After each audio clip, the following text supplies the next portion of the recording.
Welcome, everyone. My name is Tanika Seeley Thompson. I work with UC Berkeley Arts and Design, and I'm so happy to be here on their behalf to introduce this conversation today. At UC Berkeley Arts and Design, it has been our great pleasure to partner with the Bay Area Book Festival in sponsoring today's much anticipated session and many other events on the program. Berkeley Arts and Design is a campus-wide initiative led by the wonderful Shannon Jackson, who I'm sure many of you know. She's Associate Vice Chancellor for the Arts and Design at UC Berkeley. And our arts and design landscape is a rich context for creative experiment and one that is propelled by a historic mission and commitment to access and social impact. And I'm sure that today's conversation is indeed one of those moments of access and social impact. What I'm looking forward to and what I feel really very, very just so blessed and so fortunate to be here to witness is all these reminders that we need, I think, in this time of this imperative towards creative experiment and of the power of the imagination to help humans break free from confinement and indeed from some of the complications and limitations of language itself in that struggle. And so without further ado, it is my great pleasure to welcome distinguished, internationally renowned Kenyan author and a hero of mine, Professor Ngugi wa Thiong'o, who will be in conversation with another hero of mine from UC Berkeley, Zambian writer and our own professor of English, Dr. Namwali Serpell. I'll just take a moment to ask you if you haven't turned off your cell phones or pagers now to do so, and to please warmly welcome our guests to the stage. Thank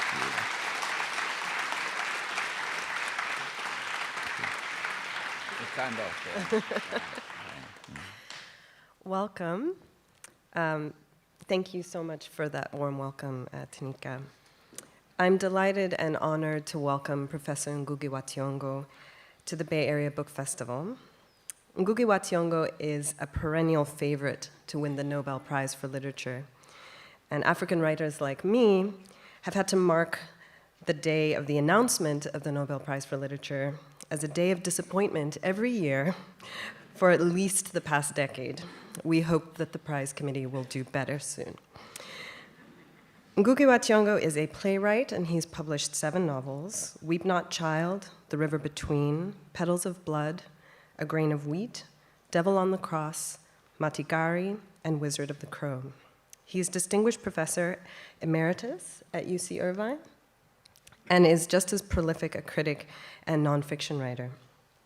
His book, Decolonizing the Mind, The Politics of Language in African Literature, a signed copy here, published in 1986, is a classic of postcolonial theory, linguistics, diaspora studies, and political science. It essentially brought the term decolonizing into the sphere of the humanities, and this seed has recently blossomed again in global and largely successful efforts to decolonize the syllabus, which is of great interest to me, of course, as an English professor.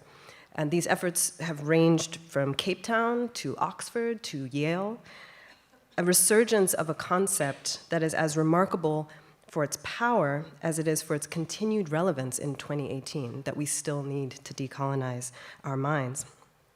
Another major long-standing concept that we've had the benefit of learning from this book is linguicide, the idea that languages are often destroyed by imperialist powers. As early as 1967, in an interview at Leeds University, Ngugi wa Thiong'o was quoted as saying, "I have reached a point of crisis. I don't know if it is worth any longer writing in English." And within a few years, Professor wa Thiong'o had made the radical decision to write only in Gikuyu, a Kenyan language. This required that he translate his own novels into English, and he has thus become both an expert practitioner and theorist of translation. He's recently embarked on a new, I'd say, linked series of nonfiction memoirs, Dreams in a Time of War, a childhood memoir, which came out in 2010, and The House of the Interpreter, a memoir in 2012, Birth of a Dreamweaver, a memoir of a writer's awakening in 2016, And now, Wrestling with the Devil, the occasion for our conversation today. Wrestling with the Devil is a new edition of a work called Detained, a writer's prison diary, which was published in 1981, and which describes his time as a political prisoner in 1977. So I thought we could start our conversation with a reading from Professor Thiong'o about why and how he was arrested in 1977. First, let me start by saying I'm very glad to see all of you here. Amazing. Let me also start by introducing my wife, Ngũgĩ. She's sitting over there.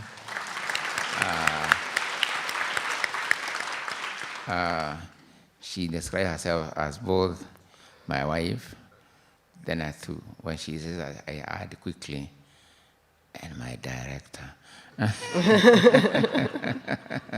Because she does, I do so in the family, but also she's also the director of the Center for Conflict Resolution at the University of California, Irvine. So in that sense, she's doubly my director. Yeah, that's it. Also, let me just say how glad I'm, to see Serpell here. I think this is the first time we are meeting last night. Yes. Yes, and I've been longing to meet her because she did a brilliant, rarely does a writer come across an introduction to his work, which the writer likes reading in its own right. And this is what she did when she did the Penguin, asked her to do an introduction to the book Devil on the Cross. So much so that when my literary agent, Gloria Loomis, New York, read the introduction, she said, I would like to represent her if she doesn't. Now, if you know Gloria, she doesn't actually accept, she really accepts sort of representation because she is so much. And she's extremely selective. But she was offering, she was saying, I would like to represent her. Yeah, because the quality of that piece. And later what she wrote about the same in the New York Times here. So, but I met her for the first time last night. And also to understand she's also really, I've not read your short stories, but I'm going to read your short stories, as well. Yeah, so she combines all these elements. So now, I don't know where to start exactly, because by reading, but you touched something. First of all, just to correct, sort of, I'm not actually emeritus, although I got the hint. I'm still active distinguished professor. Sorry. And actually teaching and so on. But, since I turned 80 in January, people have been asking me, are you still teaching? Or something like that? And I know, but when you say emeritus, I thought, okay, it is merit. Yes. A distinguished professor by merit. Yes. Just one very quick story I want to tell, arising from your introduction. You quoted a passage from an interview I had in Leeds in 1965, I think. 67. 67, thereabout. Actually, that's a very important moment in my life, and I might as well start with that one, because it's the one which led me to eventually to prison, in a way. And I can still actually started in New York, of all places, because New York, I came to New York for the first time in 1966 during the International Penn Conference when Arthur Miller was the president. I was invited as on account of my two novels, which I had just published, Weep Not Child, The River Between. I was a regional guest from Africa, and so on. It's a very big conference because it's supposed to overcome the Cold War divide between East and West. So there are many writers, who are formerly from communist countries, And there are others like Pablo Neruda from Chile, who had not been allowed into the country because he used to be a member of the Chilean Communist Party. But they were all there, so it was a very important, conference. And I was a young writer, enjoying it. And you know how it is, I'm a young writer, invited there, I'm trying to look at the writer, How does the writer sit in a conference? Do they sit like that? Or do they, or do they, so, or what, So I tried different poses throughout the conference, right, until the last session, at the last session when I think Pablo Neruda, Ada Miller was presiding over that particular session, and there was a writer from Italy, Sloane, he wrote a famous novel called Bread and Wine. Sloane, S-L-O-N-E, and another name, Sloane. Anyway, it will come to mind. Now, again, remember I'm posing, very important. You must really, some enjoy my poses, listening keenly. So I'm not quite hearing exactly what's going on. Until I hear something, he's talking about translations from Italian into English, and he's saying that there are very few translations. He's complaining about the fact there were so few translations of modern Italian literature into English, and then he said, and Italian is not like one of these Bantu languages with one or two words in their vocabulary. Ooh. My poses collapsed, became a warrior. Now I have to defend the dignity of African languages. They've been attacked. I'm representing Africa, so I stand up. Poses and all poses, no posing no anymore, to defend the right of African languages and and all that. Another Miller, I remember him being very diplomatic. He said it was not. You can praise your own languages, but you don't bring down other people's languages. So I really appreciated that intervention. And then I go on a tour of the States, and then through Iowa Writers Place, and then anyway I returned to Leeds, where I was doing some postgraduate work in Caribbean literature. And I'm in the middle of writing the novel, A Grain of Wheat. And guess in what language I'm writing it. It's not in one of those Bantu languages whose vocabulary I was defending as being equal to any other. I'm writing in English. So that interview came soon after that. Yeah. It was really a genuine crisis I was going through. I didn't know even whether I wanted to finish the novel, A Grain of Wheat, or not. But it's a very important. I'm glad you mentioned it because it's very important. And you can argue that in some ways it may have eventually led me into prison. Because what led me to prison eventually in 1976, 77 was the fact that I had written a play in Ngũgĩ language, which was being performed by ordinary working people in a village. I was then professor of literature at Nairobi University, published novelist, 4 novels, I think. But now I'm doing something which has not been done before, writing a play in Ngũgĩ language and being performed, most important, being performed by factory workers, plantation workers, landless, unemployed, the marginalized of society, if you like, and very successful. And on November 11, it was stopped, or 16 thereabout. And then 3 months later, or a month later, the next month, I'm taken to, Let me read. Okay. The police come to my house at midnight. They are all armed. Okay, they surround my house. And they say they are taking me to Thiong'o. Yeah. This was an abduction.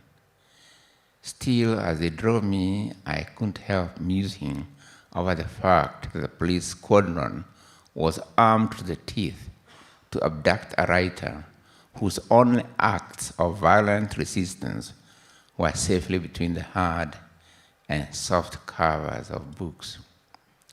Thiong'o was the local police station. That's where they took me, about 6 miles away. I was pushed into an empty room with bare walls where I was guarded by only one member of the abducting team. Now he smiled, rather slyly, and asked me, how come that as soon as we knocked at the door, you were already up and fully dressed, which was actually true.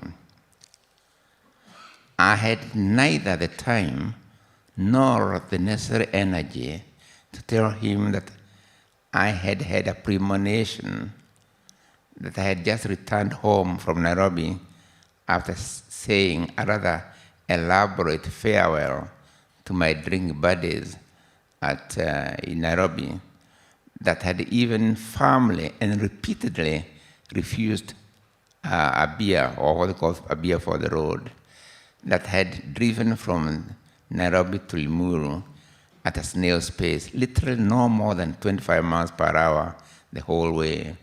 That on arrival home, instead of putting on my pajamas and sit to bed beside my wife, I just lay on the cover fully clad, staring at the ceiling and turning over the recent events since the public performances of my play, Gaika Deda, since it had been banned. And that when I heard the knocking at the door and put on my shoes and went to the window and saw uniformed police officers, I felt as if I had been expecting the scene all along. This I could not tell him,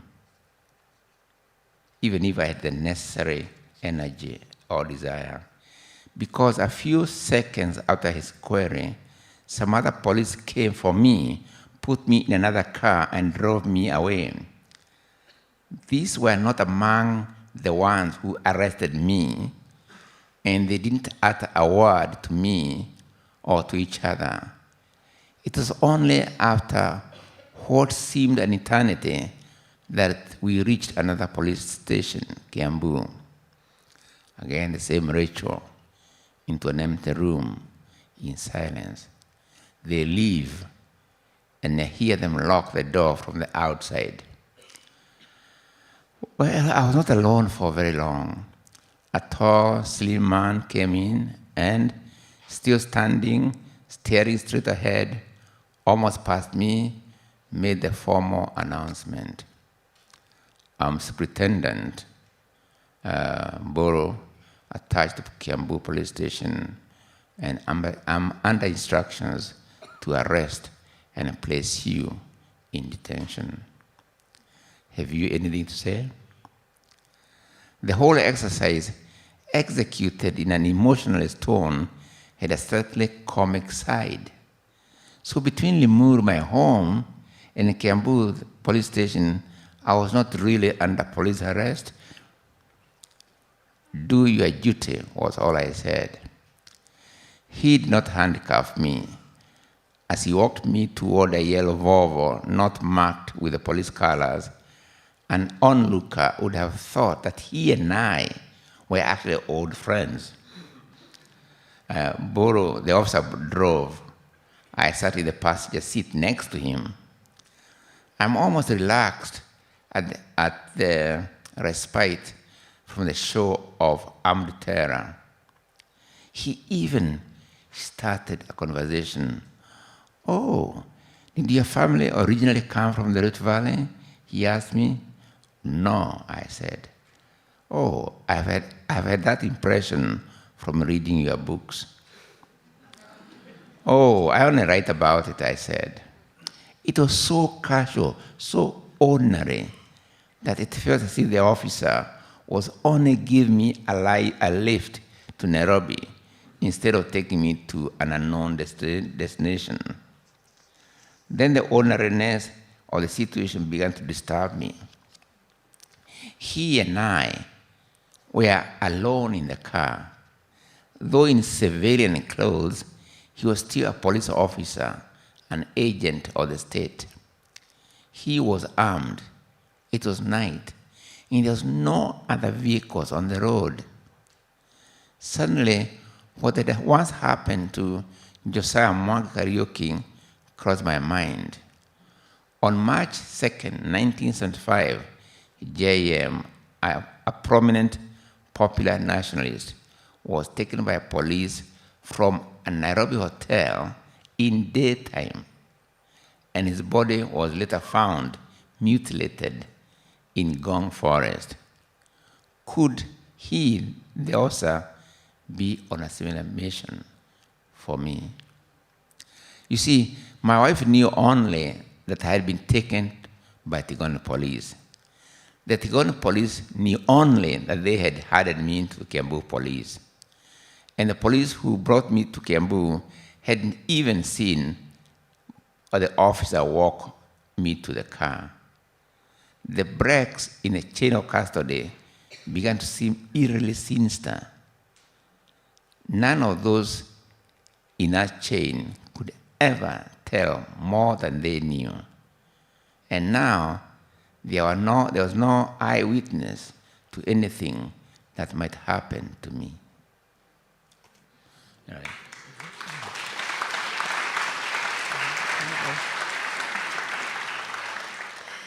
These premonitions that you had, this sense that this was coming, you mention in the book that you had written a short story as a young man that began, and this is a quote, "The thing that one remembers most about prison is the smell of shit and urine, the smell of human sweat and breath." And in the book, you give credit to your younger self for having such perspicuity. But then you note that as an actual prisoner, 15 odd years later, you had actually adjusted to that smell. You no longer smelled it. So this was something that your younger self had not imagined, that the smell actually goes away. And another point, you note that you'd always found the idea of toilet paper manuscripts romantic and unreal until you found yourself in prison and desperate for toilet paper to write on. Right. And so I'd love to hear more about the ways in which your actual experience disillusioned you about what it was like to be in prison.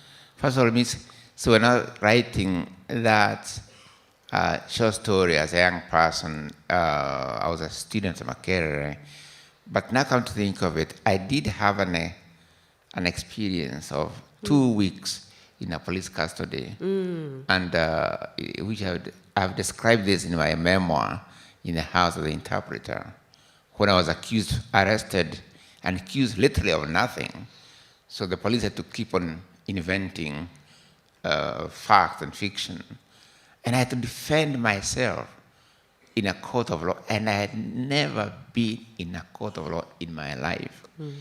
So maybe that sense of smell may have come from that experience. Yeah, but when I went to committee, maximum security prison, it's true. It was stinking. Every sort of, the other prisoners, every stank, and I would, oh my God, how am I going to adjust to this thing, right? And then, about 3 weeks or 2 weeks later, suddenly, I don't sense any smell anywhere. And I was, what has happened? Right? Of course, what it didn't realize, I was thinking like the rest of the people. Yeah, you're asking about... Just what were the experiences, what was it actually like in committee? Yeah, it was, as I said, I've tried to describe this in my memoir, which, Wrestling with the Devil. Because those conditions, in some ways, I use the word devil here in many ways. One of the ways in which I use the devil here is because I wrote my novel, Devil on the Cross, in prison. So wrestling with the devil is like wrestling with the devil of the cross. Okay? Right, you know. But the conditions there in prison were also very devilish in so many ways, as well as what I thought the devils had put in that prison anyway. So anyway, so the conditions really very, very challenging, you know, sort of, it's humiliation in every possible way. But one of the humiliations I found, I don't know whether others find the same thing, but the sense of agency taken from you. That even when you go to the bathroom, people to watch you. You know, when you're asleep, there's somebody watching you, right? I found myself doing silly things like we were not allowed to have any sharp weapon like laser, you know, in case you might have presumed hurt yourself or whatever, you know. And for some reason, I found myself hiding a laser. Not for anything, just to kind of tell myself I can take care of myself. I'm accountable to myself. Just a sense of I'm accountable. You can't take this away from me. Yeah, right? Yeah. So that I found very hard initially, you know, until of course I started writing the novel to claim my agency, literally. Yeah. Can you talk more about that? What was it about writing that felt necessary to maintain your sense of dignity and agency? Yeah. Perhaps maybe I might answer this by reading that passage, which we, where was it? And page 179. Yeah. I want to, when I go to prison, first of all, maximum security prison, I must emphasize this. It's the biggest prison in Kenya. It's a long history because many of the people who had fought for liberation, including my old brother, including my brother's wife, they were imprisoned in that committee prison. It's got this history, and I am there. Then when I'm put there, I think there are 15 other political prisoners, and they are not allowed to speak to me. It's what they call internal segregation, meaning you're not put in an isolation cell by yourself, but the people around you cannot speak to them. They cannot speak to you, and you cannot speak to them. And it's like you feel as if you are, I don't know, it's like, it's horrible feeling. You're with people, they can't speak to you, you know, and you can't speak to them, and they're around you, okay? But the prisoners themselves became very smart, although initially I did not understand why 2 of them, a few feet from me, from whatever the distance allowed, they would start giving each other instructions, advice on how to cope with prison. And I was thinking, why are they, what's wrong with this? They are telling each other how to cope with prison, and they have been here already. Then I realized they were telling me, they were talking to me, right, without breaking any law, yeah. So, now, amidst this, who should turn up when I need human company? No matter what we say, we do need human company as human beings. Individualism is wonderful when you know there's company. But not when you're forced into it. So, who should turn up but the priest, the prison chaplain? And no, didn't ring a bell when he called in. He just came in without announcing, right? Yeah. Now, he had 2 very big Bibles, staggering. Well, I'm exaggerating, but they were really big, the 2 Bibles. And he started telling me about how to, about repentance and,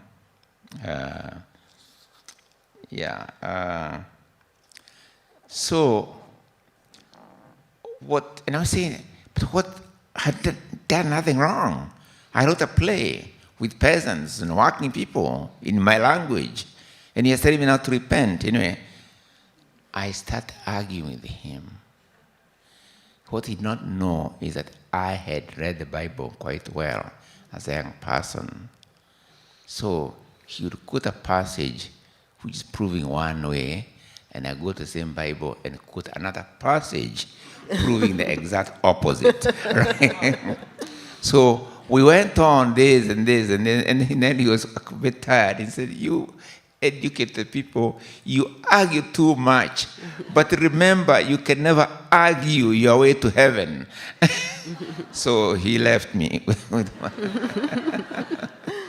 Now, but I keep on, when I'm in prison, I keep on thinking about that argument. My argument with the Reverend keeps on coming back to me. I grew up with the Bible, mostly in the Old Testament, and most of the characters, Abraham, Isaac, David, Joseph, were my early companions in my village. This was because when I learned to read and write, the only book readily available was the Gikuyu language, Old Testament.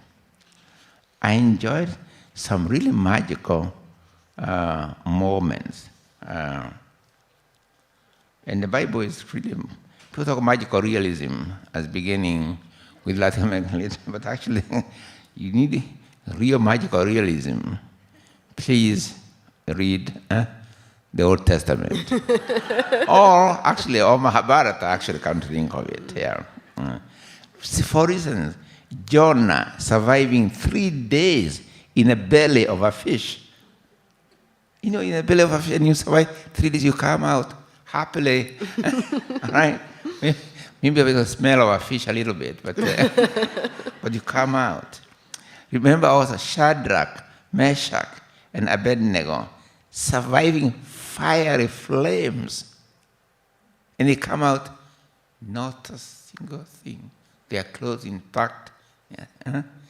But this may sound, this is very important for a political prisoner, because there's a symbol of, oh my God, you might also get out of this thing without, right, yeah.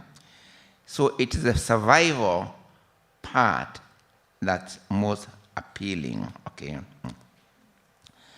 But I also resent, when you sort of keep it there, you ask the prisoners, what's happening outside? It's raining, no, they don't tell you anything, okay.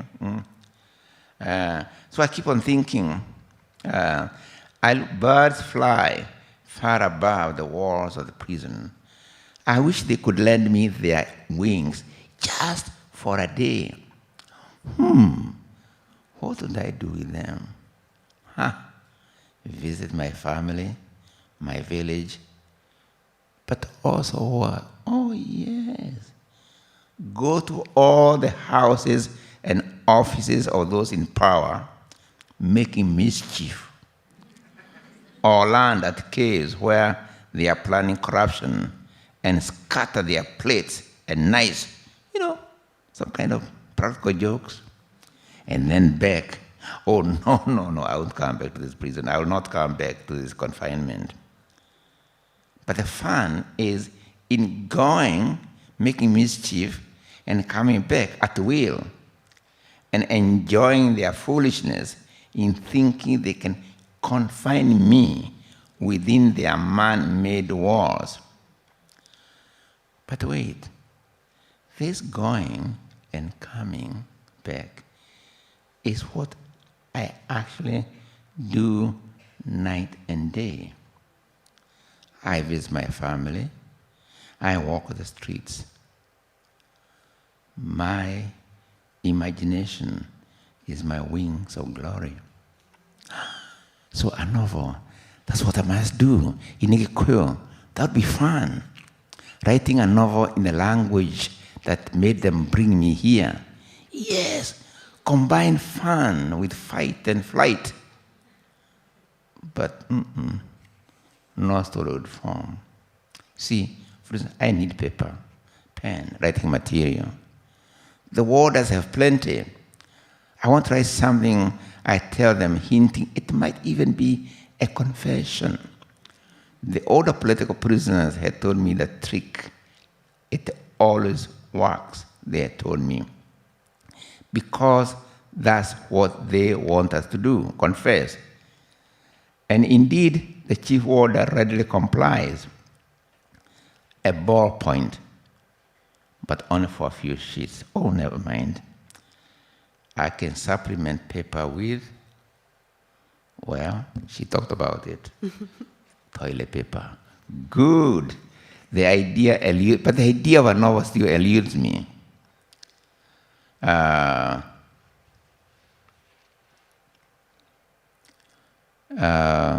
soon another idea steals my sleep. It begins to form a shape around a competition among wealthy robbers.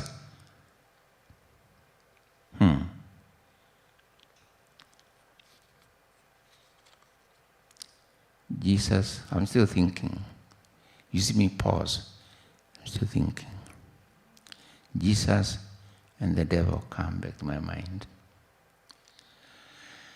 I still wrestle with my arguments with the Reverend.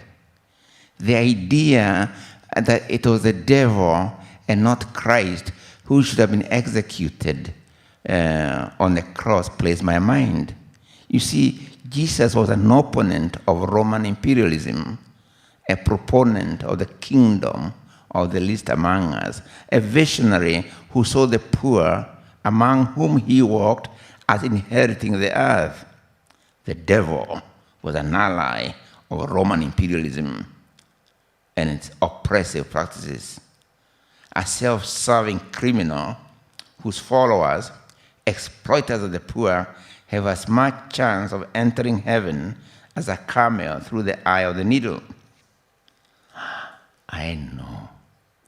A competition of modern robbers organized by the devil. But still the story refuses to form. And then one day something happened. Let me explain this. Among the warders, some of them were Kikuyu language speakers. Okay? And remember, these are the warders who are not in any way allowed to tell us, even whether it's raining outside or sunshine. But for some reason, one day, this warder, begins to attack me as if I'm representative of the ruling elite. And it's a complete reversal. I don't know how to, let me just read this, because he comes me, and because he can't talk about sunshine or rain, he attacks me, not physically. The trouble with you educated people is you despise your languages. You don't like talking to ordinary people like me. But what use is your education if it cannot be shared with your own people? Let me tell you. You may possess all the book education in the world, but it's we, ordinary people in tattered clothes with bare feet and blistered hands, who have the real knowledge of things. Okay? Have you ever seen any European calling himself Mutiso, Kamau, Onyango, Kiplagat, or Simiyu? Have you seen Europeans abandoning their languages and bothering about our languages? Let me tell you something else. Yes, I may not have the book knowledge, but even a child can give you a word that might benefit you. You people, even if you follow Europeans to the grave, they'll never let you really know their languages. They'll never, and mark my word, don't look down upon a drop of rain. Europeans will never let you into the secrets of held in their language. What do you then become? They are slaves. And he goes on and on. I would read the whole thing. You can read it from Dress from the Devil. But I'm thinking, does he not realize I'm here precisely for writing in the Gikuyu language? But my thinking is, I don't think he believes I was here because of the language issue. I think he believes something else, right? But I'm thinking, does not know that what he is saying could actually land him in this very prison if he was put in practice, So I cannot really answer him. I'm eager to tell him about Kamiri's experiment, but I know that if I do so much and mention the name Kamiri and the play, he'll freeze in terror, change the subject, and move away from the door of cell 16, which was my cell. But his talk has stung me in ways that he'll never know. That night, I sit at the desk and start the story of Warenga, the heroine of the novel, Warenga in the Gikuyu language. I don't know how, but the idea of a competition of robbers organized by the devil becomes central to Warenga's adventures. It flows just like that. And for the first time since my incarceration, I feel transports of joy. That which I've always toyed with but feared, writing a novel in Gikuyu, my mother tongue, is happening before my own eyes. And I have government toilet paper for writing material and a government paid warder as a consultant. Thank you.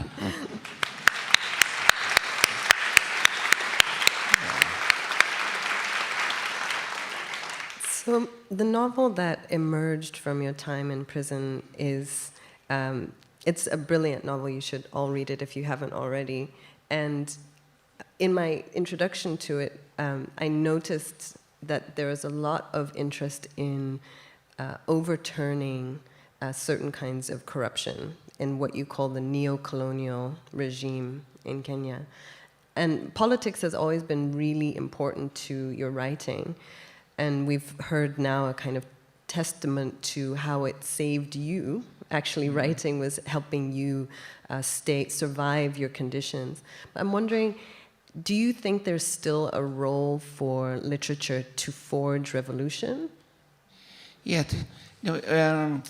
yes, but not in the sort of, I think people don't read a novel and then they go in the streets saying, revolution, otherwise it'd be very easy, eh? Yeah. I don't know how many novels I would write and there would be revolutions everywhere. Mm. I think I like putting writing in the context of imagination. In my recent talk, or even in this memoir, Rest with the Devil, I talk a lot about imagination. Because I realized, I still do, actually even more so today than before, imagination is the greatest democratic equalizer, right? And imagination is actually, in some ways, is what makes us human. By this I mean, imagine the things we do as human beings. We first picture them in the head before we realize, in fact, like the guy or people who devised this building we are in, they first imagined it, then put it on paper, and then builders came and put it into practice. Imagination makes us have visions of the future. Even the future which is not here with us, we imagine possibilities. With imagination, we even imagine what heaven or hell be like. It makes us. So I come to this realization that oppressive regimes everywhere, all over the world and in history, they try and they want people to believe that they have the best of all possible worlds. That's what you have, Voltaire's Candide. We're the best of all possible worlds. In every region, even a slave, even plantation slave owners, they used to say, this is the best of all possible worlds, you know. And some of them couldn't imagine why the enslaved were running away. They couldn't, what's wrong with these people, you know? This is the best of all possible worlds, you know. So that idea that we have arrived at the best, you know, opposite to limit the capacity of a people to shrink their capacity to imagine is what I mean. They don't want people to imagine possibilities at all, so they limit that space. That's why I think works of imagination, I can't realize, have always been, seems to be a threat to oppressive societies. Even go to the Bible, remember the prophets, Isaiah and others. What did they have? Words, right? Nothing else. There's John the Baptist who used to eat pick berries in the desert, and they had to execute him. Why? Because the words that incite imagination, possibilities, and so on. And I think literature for me, and music, and sculpture and other things, art in general, nourishes the imagination. Art is a product of imagination, of course, but it also nourishes the imagination. And so when people fight to diminish humanities and so on, they are making they are attacking at the heart of what is human, really. You know, imagination is very important. That's how I look at the novel, you know, as part of the arts which help nourish the imagination. And it's very important. However, imagination also makes us see links between things. Again, so important. Sometimes we are taught to believe that there's no connection between wealth and poverty. As if there are two categories that have no meeting point. You know, they make us want to believe that there is no connection between economics, politics, culture, and psychology. You know, but maybe they are connected. Okay, you know, the organization of wealth in society, the organization of power in society, the organization of values in society, and how those values are organized also affect our psychic whatever sense, you know. So they're connected. And as a novelist, an artist, I try and see the connection, you know. Because even like, there's no love for even to people meet. I mean, all of you are here, I'm sure, at one time you have had your heart beating when you met somebody. And you say, this is the one. Okay? But when you come to think of it, how you came to meet, the conditions at which you met, and everything play into that as well. Okay? Yeah, so they are connected. And for me as an artist, and I believe all art, even when artists say, no, I don't talk politics, you know. No, you read their works and you see the connections they are making. Yeah. It's pretty remarkable that you managed to write this book under these conditions. And, you know, there's this heart-stopping moment where the toilet paper manuscript gets taken away. Could you talk a little bit about that? What that felt like? I have in the read memoir, I have talked about, there's a chapter I call Sherlock Holmes and the case of the missing novel. This is because, okay, let me first explain to you. The toilet paper, and by the way, there's an example of toilet paper. I've reproduced a piece of it, yeah. Yeah, this one, yeah. As you can see, it's square in shape, like the page of a paper, and the toilet paper was not as soft. You know, have you seen on television? have you seen on television those? I think there's cartoon. I think bears and they have all those soft rolling. Right? Yeah. No, not exactly. But very good for writing, right? To have the hard. My hard hours was a bit paper. hard, a little bit, you know. I didn't mean to punish prisoners, I believe, you know. You don't want to make life easy, soft for prisoners. You make it a bit hard, you know. But it was really good writing material. It held the pen, you know, very well. Yeah.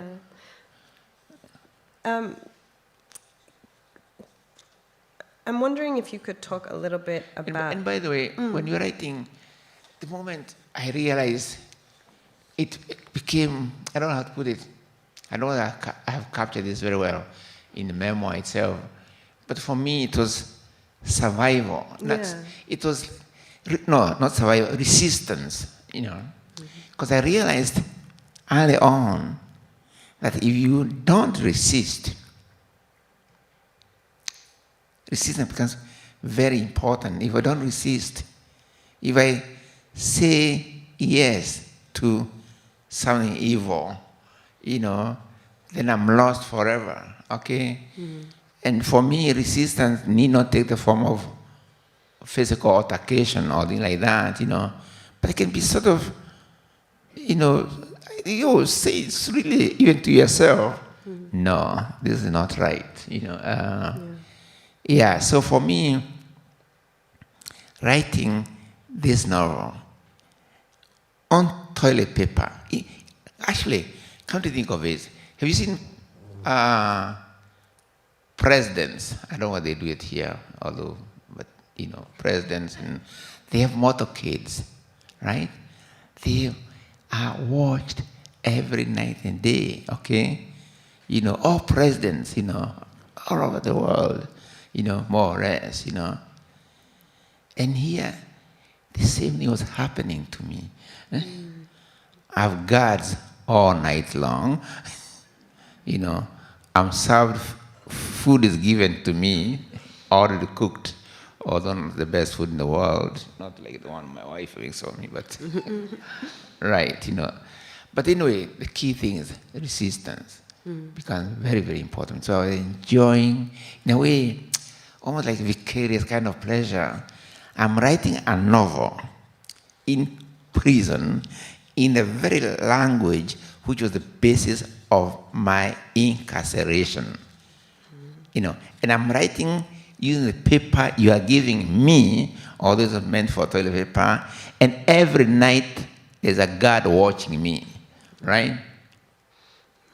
But that sense, there was a kind of pleasure I have to say about that.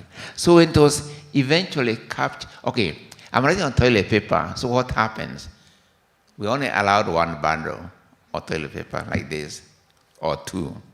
But mine was piling up.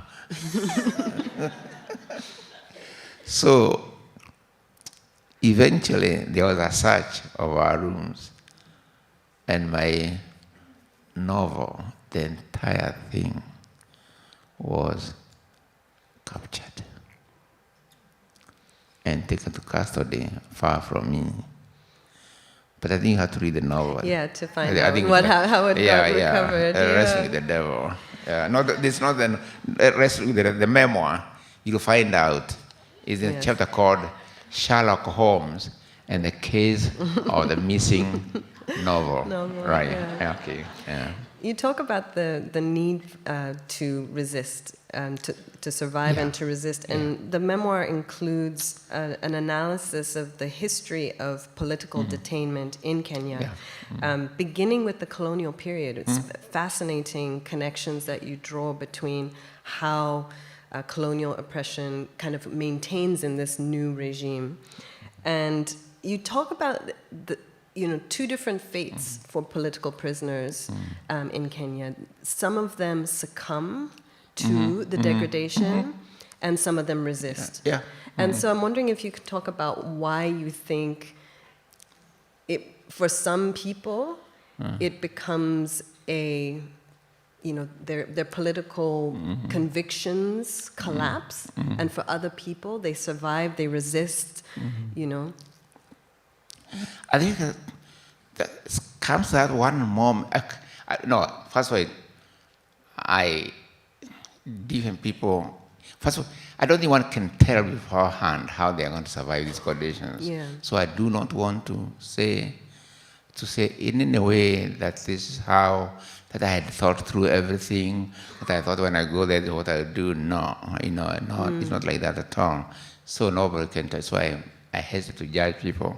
But for me, it was very important to have seen my own political detention and imprisonment without trial in a context of Kenyan history. Yes.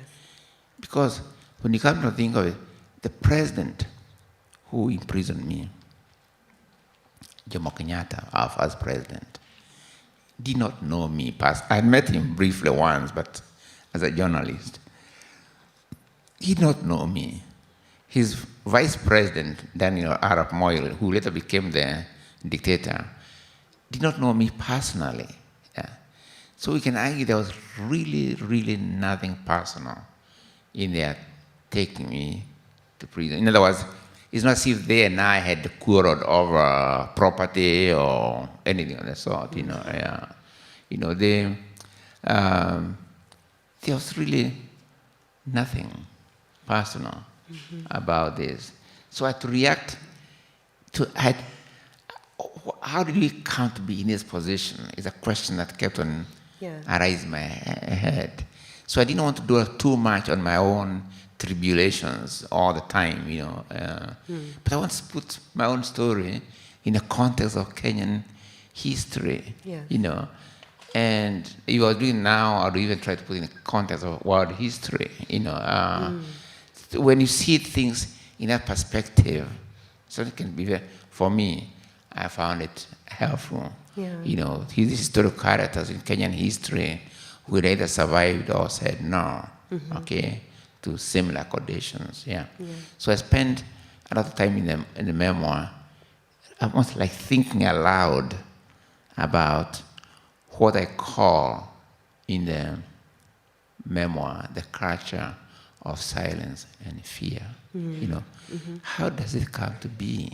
And people are coming to the culture of silence and fear is a very real thing. It can happen anywhere. People are coming to the culture of silence and fear. Yeah.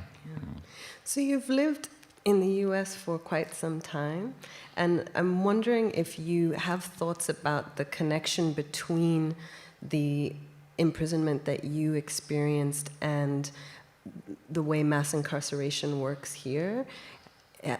When you're thinking about these contexts, is there resonance there? I don't know much about the history of this country, but sometimes, I believe you describe the conditions in your own home very concretely. People may see parallels. Yes. For instance, one of the things which I remember, argument we had in prison, I don't talk about it here, but I was found very interesting. When Daniel Arap Moi replaced Jomo Kenyatta as the president, I remember this argument in prison. Because what people say, and later when we came out, people say, oh, he's just a passing cloud, okay? This man, he doesn't read books, Arap Moi doesn't read books, he makes roadside declarations impromptu. He used to dismiss. There's not a single minister he dismissed without having to humiliate him first. Always humiliation was part of every single dismissal. For instance, he'd be talking with a minister in his cabinet and be planning what, and the minister would come out of it very happily. They are together with the president. He goes to his office. Instructions have been given to his subordinate to lock him out. He hears on the radio as he goes to his office. And he said, no, this must be a joke, something. No, it's not. I've just been to the president, So, but what I remember is people saying he's a fool, he was a clown, he passing cloud, all sorts of things. And the reason I remember this, because I remember arguing with my other political prisoners and said, no. And even later when I came out, this man please, please, he is not a fool. I think we shall be making mistakes if you take him for a fool. He is not a fool. He's not a fool, okay? That's what I remember. And what I remember, because he was in power for 23 years. Went through 23 years of reign of terror, literally. And he forced me into exile, right? Yeah. So I think when they read you can see, if you do, I think a work of art, even as a memoir, if it works well, it's when it reminds people of parallels, when they can tell, this is different, but it looks like me, this is like what I know, and so on. Yeah. So I really hope that people, when they read Wrestling with the Devil, they look for the devil they have to wrestle with in their daily lives. We have our own devils to wrestle with. That's true. I think we can open up for some questions from the audience. I'm not sure where the microphone bearer is. Okay. So if you just raise your hand. Oh, there's someone over here.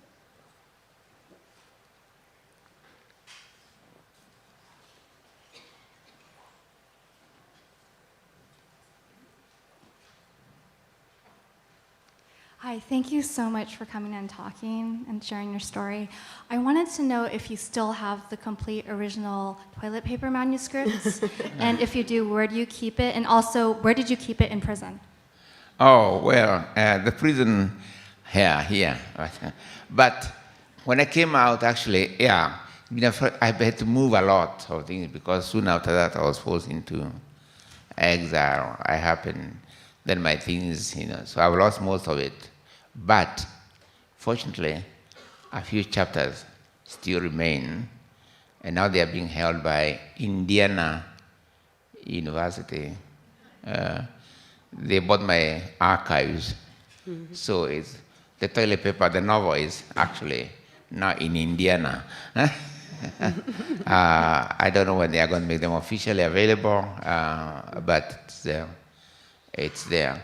What was the next question? Where did you keep it when you were in Kamiti? Now, I can remember the Sherlock Holmes and the case of the missing novel. But I'll tell you the first part of it. I thought there was nowhere to hide it.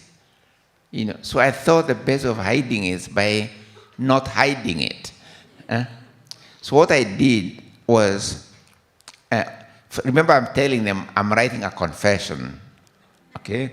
An endless confession. Kind of thing goes on every day.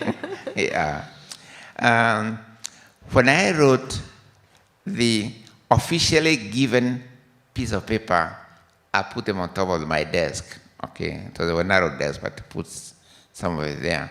And when I'm writing, you keep on revising, discarding, because I was doing by hand, not computers, by the way. We didn't have computers in those days, writing. Then the piece of paper which I discarded, I put them on the table. I see this is what I was writing, okay, openly.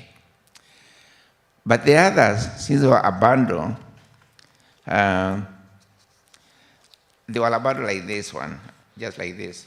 If you look at this, and there are some writings here, but if you look at from this angle, you don't see anything, right? So if you write and make sure that the real ones are inside, and you make sure that the top three, nothing is written on them, and then put them back exactly the way they were and so on, they look as if they are an unused bundle of toilet paper. So in fact, when they arrested the novel, they were more, I don't think they thought they were arresting the novel. They thought they were taking away the piles of toilet paper, right? Right? Yeah. So I was hiding it by not hiding it. There's really nowhere to hide it, yeah, except not hiding it, yeah, right? It's a remarkable fact that Yeah. you actually had a novel arrested. When you wrote Matigari, they put out a warrant for Matigari, the fictional character. And when they Oh, yes. discovered that it was a fictional character, they banned the book. Yeah. But it's pretty remarkable, you know. But the book had, this character is so charismatic and Yeah. that he actually came to life and was Yeah. arrested. Actually, this is a very, no, this is a novel, again, okay. When let me just contextualize this quite quickly. I left prison in December 1978, not allowed to get any jobs. My job at the University of Nairobi was mysteriously disappeared, and whenever I went to ask for a job, whatever it is, no job available for me. I mean, the word had been sort of passed out that I'm unemployable. I went back to the village, worked some more with tried to revive the theater. We wrote another play in Gikuyu called Mother Sing For Me. It has not been published yet. Mother Sing For Me. This one was, we were going to perform it at the National Theater. No, we were locked out. Then later the police came to the village and razed the entire open air theater to the ground. I mean, so many things happened.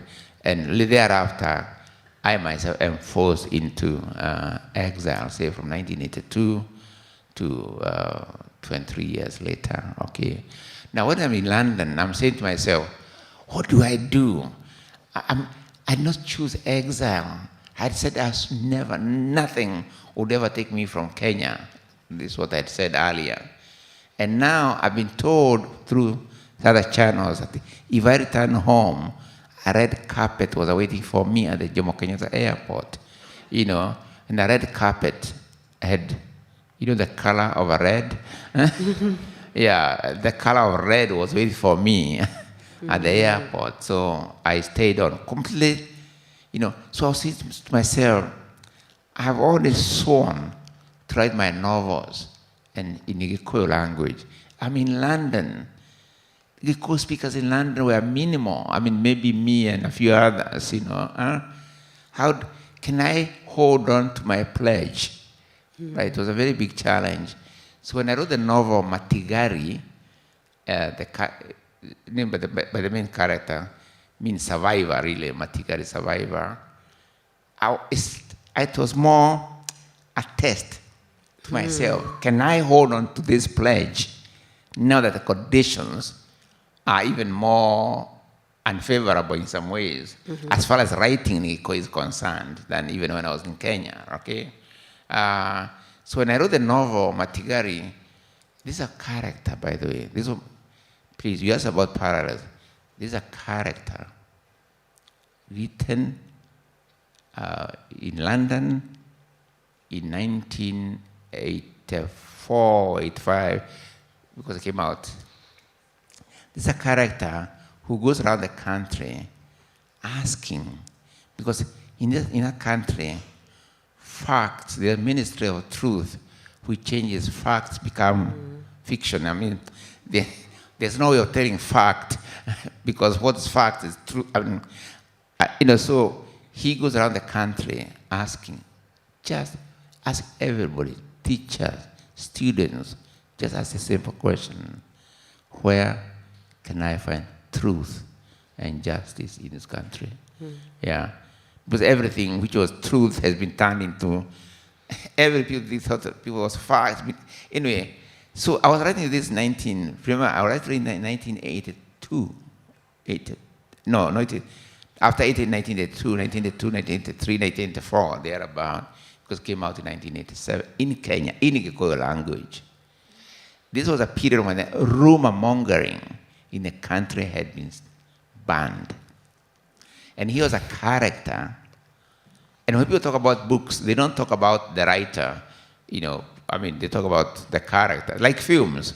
People don't always talk about directors. They talk about the hero of the film and so on. So they are talking about Matigari as a character going around the country asking questions, you know, at a time when such questions were banned, okay? So they thought he was the president thought he was a real living person. So they sent police warrant for his arrest. Yeah, okay, that's what she's referring to. Yeah. When they found that Matigari was only a character in the novel, right, that's when the novel was arrested instead. Yeah. There was a kind of Operation Matigari. They went around the whole country. Police in civilian clothes would come to a bookshop place like Berkeley bookshop or something. It is one called that way. They would say, oh, this book is very popular. We have finished. I'm a bookseller from neighboring. I finished all the stock. Show me what you have. I like to buy the stock you have. And of course, they are very happy. They bring all the books, and then they show their police badge. That's how the novel came later to be arrested, not only from all the bookshops, but also they went to publish a warehouse and collected everything. Yeah. That's the background to the story, yeah. I'm afraid we don't have more time, but we will be signing books, and these books are free, not monetarily free, but free from imprisonment. Yeah. And if you would like, Professor Thiong'o will be signing in the lobby, and I strongly recommend that you stick around and ask him any questions that you still have. Thank you so much. Okay, thank you.